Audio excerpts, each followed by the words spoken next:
because I'm known nationally and internationally for interviewing the comedians better than anyone in the media space. Stavros Halkias is with us, and he's a comedian podcaster. He's the body positivity king. New Netflix special, Fat Rascal, is out now. He's got live shows coming up in Dallas and Michigan, and he's got his own podcast called Stavi's World. And he's also, I believe, the most famous Ravens fan there is. Do you remember the name of his original podcast? No. Oh. Interesting. Anyone in the room? No, I'm the only one. Thank you, Amin. I appreciate your help. Look it up, getting us started. I don't make them awkward enough myself with the comedians. You've got to help me here. Also, Michael Phelps would like a word. You are Cumtown. Yeah. Thank you, Jessica. You are the most famous Ravens fan there is right now, correct? I don't know that I'm the most famous, but I think I'm the one who connects with the fan base the most because because ultimately it's like I am barely a celebrity, and I think that's Baltimore connects to that. You know, we have Michael Phelps, who's the man. You know what I mean? We have a lot of Mello was at the game last time. We have a lot of obviously ex-Ravens, but we're a city with a chip on our shoulder, and I think if their fan is an international pop star billionaire, I think Baltimore would like to be represented by a fat balding man who is barely a celebrity. Well, I think that's kind of. How do you feel about What's that, Dan? Taylor Swift in Kansas City? Like, how do you feel about that entire phenomenon? Because it runs against everything you are, doesn't it? Ouch. 100%. I mean, this is the thing about this matchup. Everyone in America should be rooting for the Ravens. It's not even close. Because if you have, do you know how much shareholder value we will destroy if we beat the Chiefs? Do you know how much money the NFL will lose?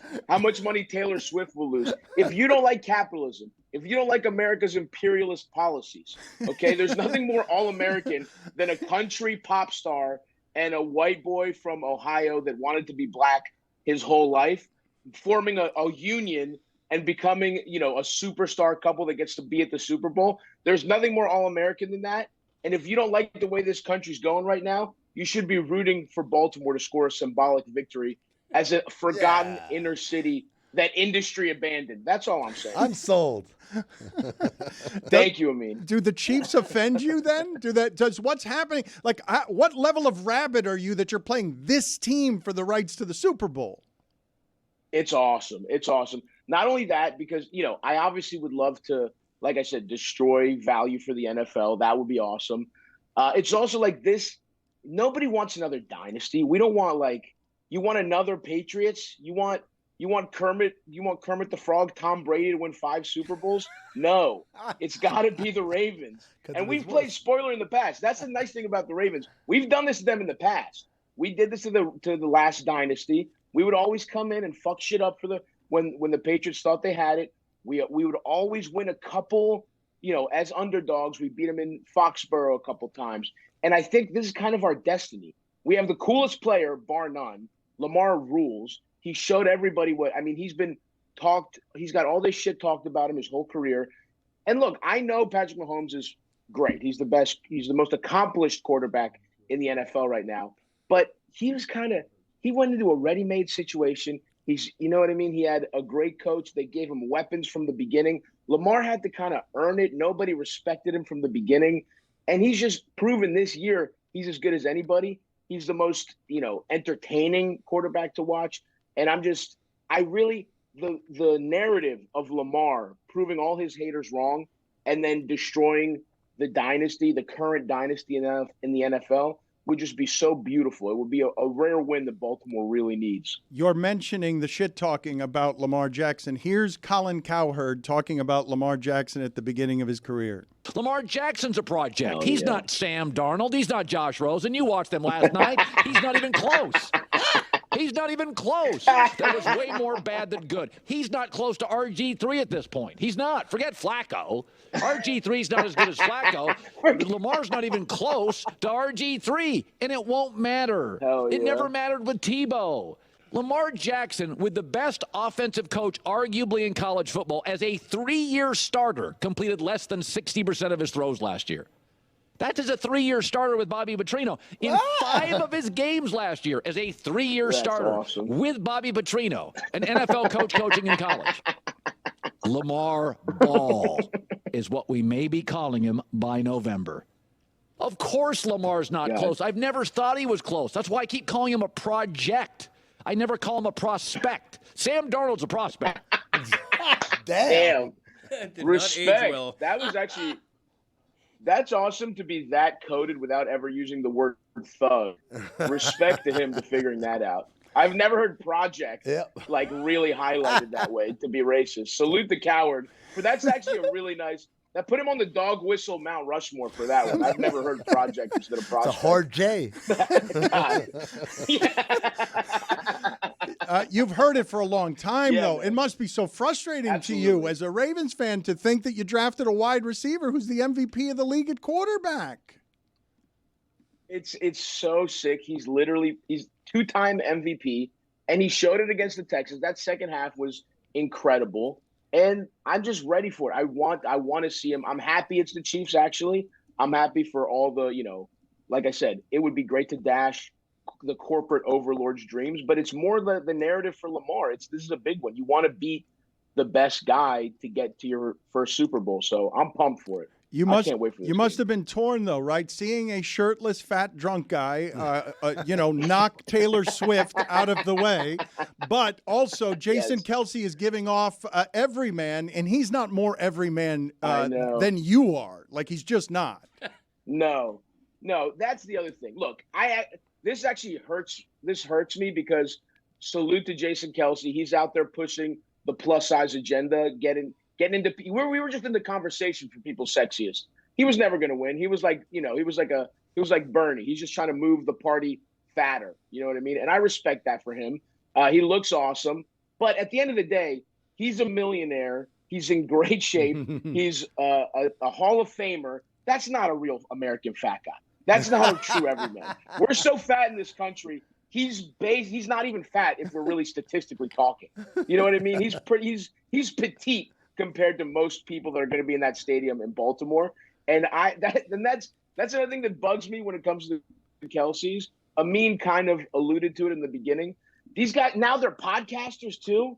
They got to take everything from us.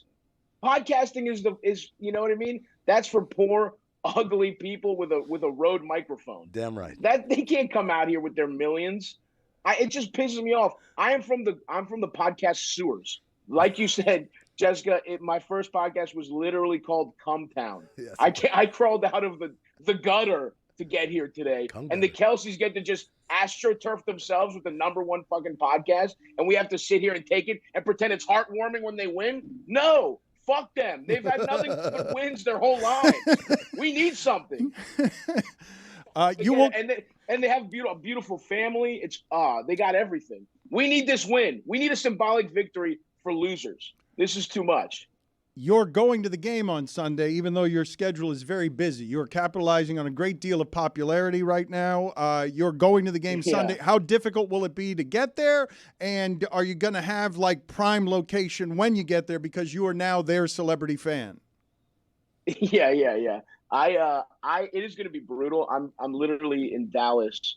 So I had shows in Dallas.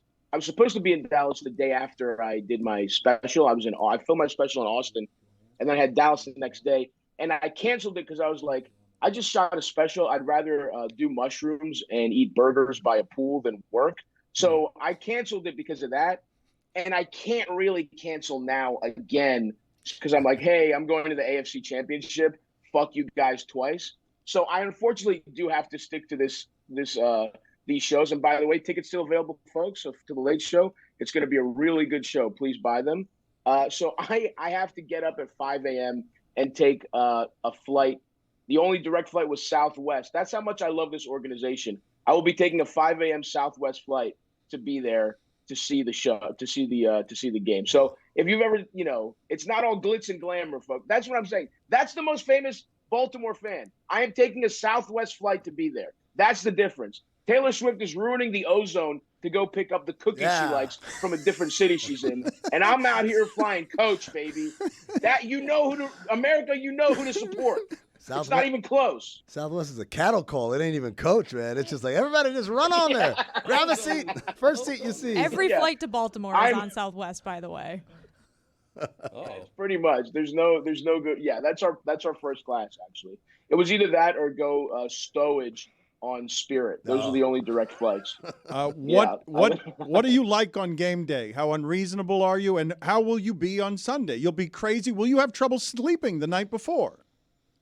I won't be able to sleep because I'll have the game and that flight hanging over my head. The last thing I need is missing a flight, and I'm just watching it from the airport bar in Dallas instead of in a suite. I would kill myself if that happened. So I'm probably not sleeping at all. Game day, I'm just, I'm over the top. I'm living and dying by every play. I was there with my brother. We're watching the game, and I'm just that first half. I almost jumped off the suite, but I was like, I believed in Lamar, and I was like, all right, second half, he's got to come out, he's got to score, he's got to put the boot on their throat, and it was awesome to see him actually do that. But I'll be out. They got me in the suite now. When I was first getting tickets, I was outside. I was just having tenders, but we got I'm hooked up right now. They got the last time they came through with a tomahawk. I'm living crazy these days. I don't know what it's like. This is insane, the hookup, and shout out to the Ravens for that. So I'm excited, man. And there's going to be so many. I'm pumped to see actually, everyone's coming out for this game. So there's rumors of Shaq's going to be there. We got Michael Phelps going to be there. It's just, even the last game, it was fucking crazy. We had, Melo, Rudy Gay were there. It was all, it was great to meet them. Josh Charles, great Baltimore actor. So it was cool. It's going to be a very overwhelming experience because, this started because I was mad. This started basically because I wanted to make these videos instead of getting arrested outside of Greg Roman's home. So I had to channel my frustration from last year's offense into these dumb little fan videos. And somehow that has led to me getting, against all odds, becoming a very notable Ravens fan. And, I'm not mad about it. I'll take it for sure. Is Ronnie there? Is he going to join us and make any predictions before you go? Like, I don't know. Is he with us or is he not available? Yeah. I think we can get Ronnie. I think we can get Ronnie here. Oh my God, I cannot believe that the NFL is coming and trying to fix this game. Okay, I don't know if y'all seen it. They put a ref in there that is friends with Patrick Mahomes that is going to do this. Lamar is going to overcome the NFL. Mahomes, we're going to win. I'm going to guess 2-3. Yeah, 82-3. Travis Kelce, Jason Kelce. First of all, Jason Kelce's a loser. I don't know if y'all know this. He met his wife on Tinder, not the old-fashioned way I met my girl. I met my girl because I was a defendant in her grandmother's identity fraud case. And then one thing led to another. I ain't use a condom, of course, and now we are bonded for life with my son, Cal Ripken Jr. The Ravens are going to win this. Opened up 4 credit cards in his name, and I bet $50,000 each one on the Ravens for tonight, for this weekend. We're going to be millionaires off this. Let's get Ravens. Good seeing you again, sir. Again, he's got live shows coming up in Dallas and Michigan, and hopefully does not get stuck in the Dallas airport bar. That sounds sad, watching this game. Stavi, thanks for being on with us, buddy. We appreciate it. Thanks, guys. Appreciate you.